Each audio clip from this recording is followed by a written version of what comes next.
My daughter asked me to braid her hair. This was ordinary, she asked most mornings.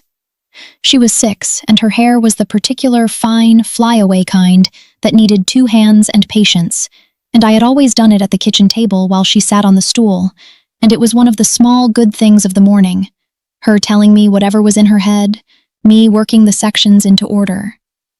That morning she climbed onto the stool, and she looked at me in the window's reflection, and she said, "Mem, your face is sad." I said, "I'm just tired, sweetheart." She looked at me for another moment. Then she turned away and waited for me to start the braid. She was 6 years old. She had already learned not to push. I stood behind her with my hands in her hair, and something moved through me that I have spent years trying to find the right word for.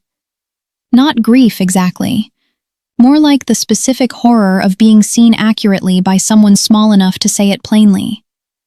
She knew my face. She could read it, and she had already learned that saying what she read was not always safe. I started the braid. That was the morning I started planning. My name is Ruth. This is Out from Plain. I left Old Order Amish life at 26, and the story I want to tell today is about children, specifically about what children see and absorb and learn to manage in a household where one of their parents is disappearing. If you are new here, subscribe before we go further, right now, because what I am about to describe is the thing I have been most reluctant to say publicly, and the reason I am saying it is because of the community of people in these comments who have told me their own versions of it. Hit that subscribe button, turn on the notifications, and tell me in the comments, was there a moment when someone you love reflected something back to you that you couldn't ignore? Leave it below. I want to tell you about what disappearing looks like in daily life, because I think the word disappearing suggests something dramatic, and it is not dramatic. It is the opposite of dramatic.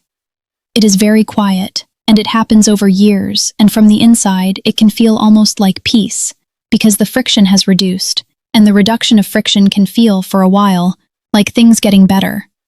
What was actually happening was that I had learned to manage myself so completely, to route every thought through the filter before it exited, to keep the interior room sealed, to perform the wife the community and the marriage required, that less and less of the original person was visible in daily life, even to me, especially to me.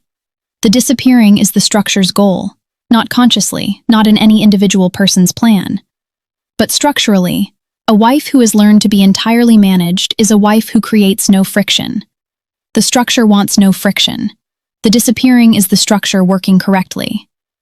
My daughter saw it in my face at the kitchen table. Her name, I will call her Becca here, which is not her name.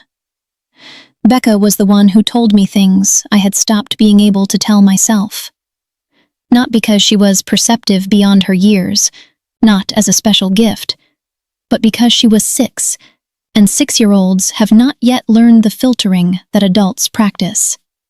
They say what they see. She said, "Mem, you don't sing anymore." She said, "Mem, why do you say sorry so much?"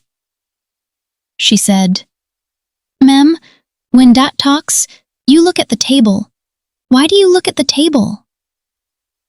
Each of these things she said once and did not return to. The asking and the receiving of my inadequate answer and the moving on. She did all of this with the efficiency of a small person who has learned that some doors open and some don't, and who files the closed ones without drama. She had learned that before she was 7. Miriam, my sister-in-law, the woman who comes up in so many of these stories because she was the one who saw clearly. Miriam came to the fence one afternoon in the late summer, and she said, without greeting, "Ruth, your children are watching you." I said, "Children always watch their mothers." She said, "Yes, and what they are watching tells them what is possible for them. What they are watching right now is a woman who has made herself very small, very managed, very careful." She paused. Then she said, "I am not saying this to hurt you. I am saying it because you need to hear it from outside yourself. Your daughter is learning from your face how a woman is allowed to exist.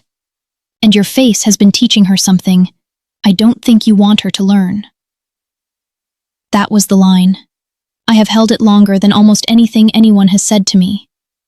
Your face has been teaching her something I don't think you want her to learn. Here is the twist. Here is what I did not expect. 3 months after the morning of the braid, Becca did something I had not seen her do before. Elam said something at supper. A direction, ordinary, something about the following day. And Becca looked at me. Not at him. At me. She looked at my face to see how I would receive it before she decided how to receive it herself. She was 6 years old, and she was already using me as a weather vane. She was already learning to read the room through my response to the room. That night, after the children were in bed, I sat in the kitchen for a long time. I thought, she is going to learn whatever I teach her by being what I am.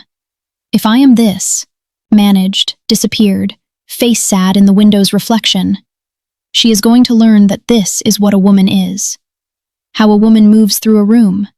How a woman responds to the person in authority over her. She was not going to learn it because I told her. She was going to learn it because she watched me every morning at the kitchen table while I braided her hair. I started planning the next morning. Not the leaving immediately. The building toward the leaving. The practical, patient, 2 years of work that was required. I have described it in other videos. The legal aid organization, the documentation, the custody filing, the name in my pocket. But the decision, the actual interior decision, the moment the no became permanent and directional and attached to a plan. That happened the night I watched my daughter use my face to calibrate the room. I could manage myself into disappearance for years. I could not watch her learn to do the same. Becca is older now. She asks questions about the community with the specific combination of curiosity and distance that children who grow up between worlds develop. She knows pieces of the story. I have given her what she can hold at each age. She does not remember saying, "Mem, your face is sad." I told her about it a few years ago. She listened. She thought about it. Then she said, "Is your face sad now?" I said, "Not today." She looked at me carefully, the way she used to look at the reflection in the window. She said, "No, it's not. It looks like you." Thank you for being here. Leave me something in the comments. Tell me about the moment someone small told you a truth that changed everything. Tell me what you did with it. And subscribe, please. If you are watching this and you are in the place I was at that kitchen table, subscribe and stay. What comes next matters. If you are here because these stories reach you, subscribe, turn on notifications, tell someone who needs this channel that it exists. I put out a new story every single week. I will be here. I will keep coming back as long as you do.